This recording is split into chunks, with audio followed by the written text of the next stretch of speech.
Hello, welcome back to Dots FM. I'm Les, this is Nikki, whose hair you will notice closely matches the colour of her wine, whereas it used to match the colour of the chair. Until today. Mine, unfortunately, still matches the colour of the walls. This week's show is a special one. Tell us about it. It is the Orber special. And we'll be talking later on about this little gadget that arrived on our doorstep 2 weeks ago. It was part of a Kickstarter campaign that we joined back in January. It's been long awaited and it's finally arrived, and it's a little bundle of joy, isn't it? So I used to be one of those. a long time ago. Was that not in the script?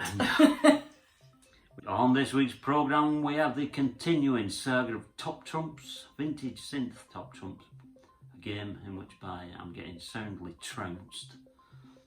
Yeah. What else have we got? We have got that syncing feeling where we are going to show you how to sync this little Orber into the computer. A patch of the week where Nikki's going to demo some of the features of the Orber. What else have we got? And then we have a recommended jam. And this week's jam is by a guy called Tatro. He's amazing. And he's also got his hands on an Orber, and he demos it much better than we can at the moment. So we'll send you a link to a jam that he's done with the Orber. Moving swiftly along as we do, and probably will continue to do. Top Trumps. Top Trumps. Here we go. So it's my go first again, isn't it? Turns out that way. Okay, right. Oh gosh.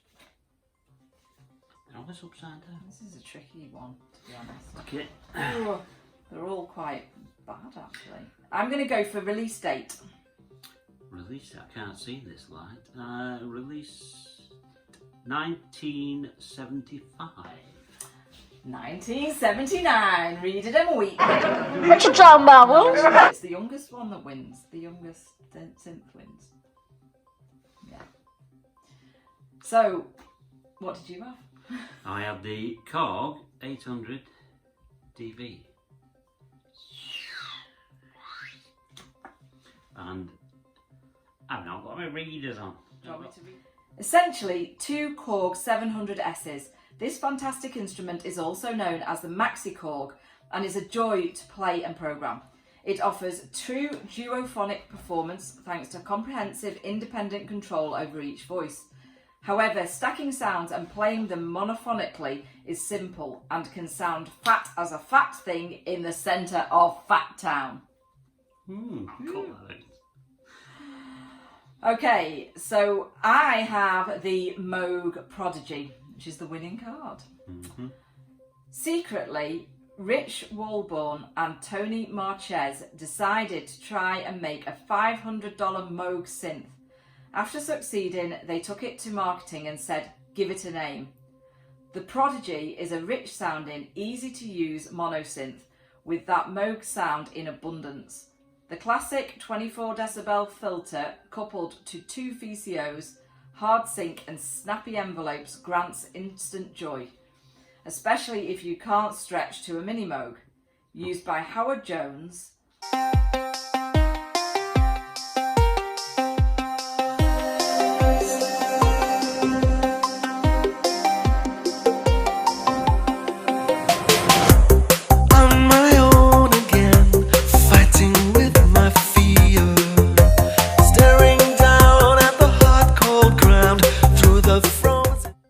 N2X and a raft of others. And did you know, Fact of the week, the Prodigy named themselves after this synth. I did not know that. Thank you for that information. And they have used it. Along. Moving swiftly along as we have done in the past, it's that sinking feeling. So, in order to connect your... Oh, I got my foot. So, in order to connect your Orber to your door, you have to go through a two-step process.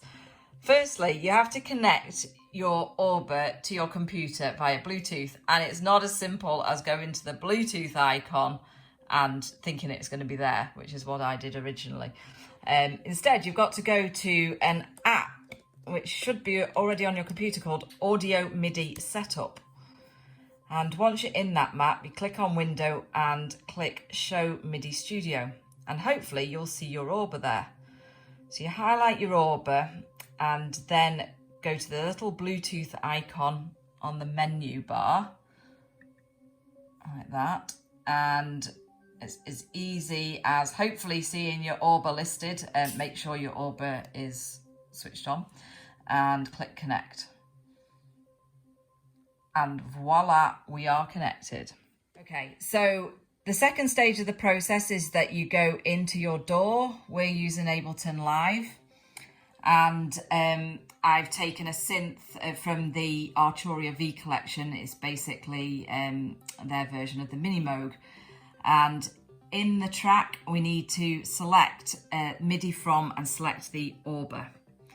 And then we need to just click monitor in so that we can actually hear what's being played.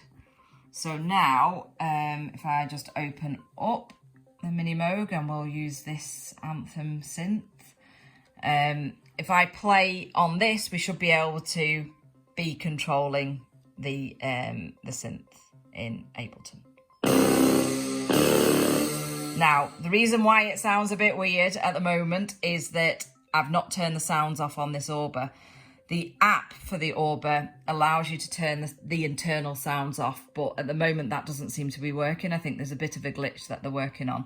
So a work around that is to turn the volume of the Auber right down, and then it will just simply be controlling Ableton. So now we can...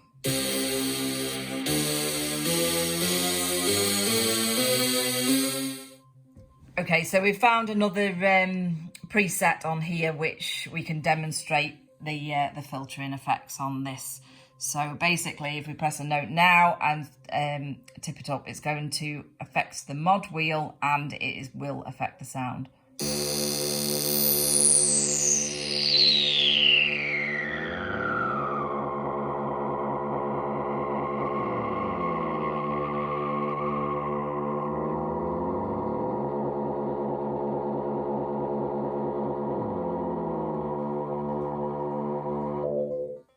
Thank you very much, Nikki, and now it's time for Patch of the Week.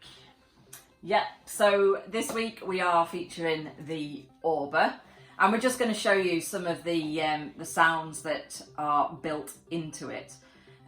So the Auber comes, there's a free app that you can download, and it has different packs. Ooh, so we've shiny lights. Shiny lights. So we've got a kind of retro chiptune pack that's been downloaded off their app. And basically, the Auber is an amazing instrument.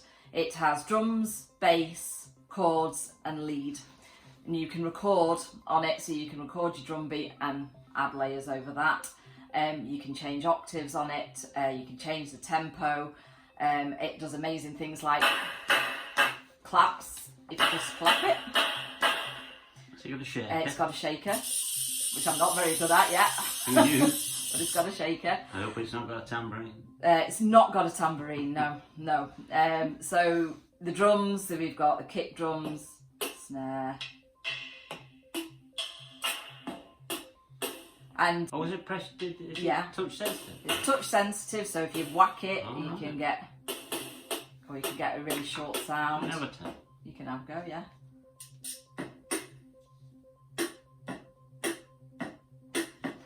The one thing it doesn't do at the moment is quantize your beats, so you have to be super accurate. I think that's something that they're working on for the next software update. But at the moment you have to try and be accurate when you're creating your beats. So what are you on now? You're on the bass. See, anyone can play it. It also has a filtering effect. Wow. If you hold it and move it. Wow. I think it's got vibrato if you wiggle your hands. You might be able to hear it on the lead a bit better. Yeah. So these are the chords. You can carry on if you want. I don't know. Yeah, I like it.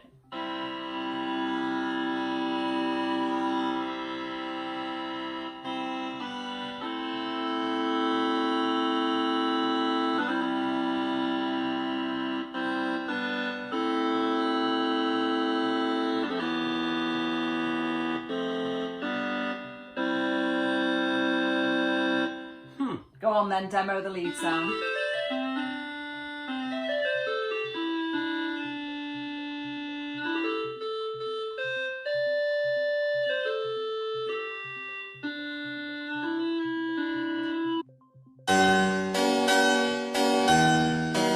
Come back to the drums. Right, Jeez, it's a okay. bit slippy for me. It's a bit slippy. You can change the octaves as well. So if you're on your... Should I spit on my hands? Yeah. If you're on your lead sounds, there's a button to change the octave. Hopefully that'll make it really high. Oh, wow. And there's different scales and you can change the scales, etc. Although we've not actually got that far yet with it, have we? I suppose if it's connected to Ableton, you can do it. So you can control any Anything, synth. You can it connects via Bluetooth, so you can connect it to your iPad. So What about latency though? Is there a latency issue? doesn't seem to be at the moment. Only just tested it out, but it seems to work quite well. So yeah. So watch this space. But here's one I created earlier.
Is about all we've got time for this week. Thank you very much. Yep, we're going to leave you with a jam from Tapeflow, which we will add a link to our video. So just click on the link and see him master the Orber very effectively. And if you're unlucky enough, we will be back next week, most likely. Bye. Bye bye.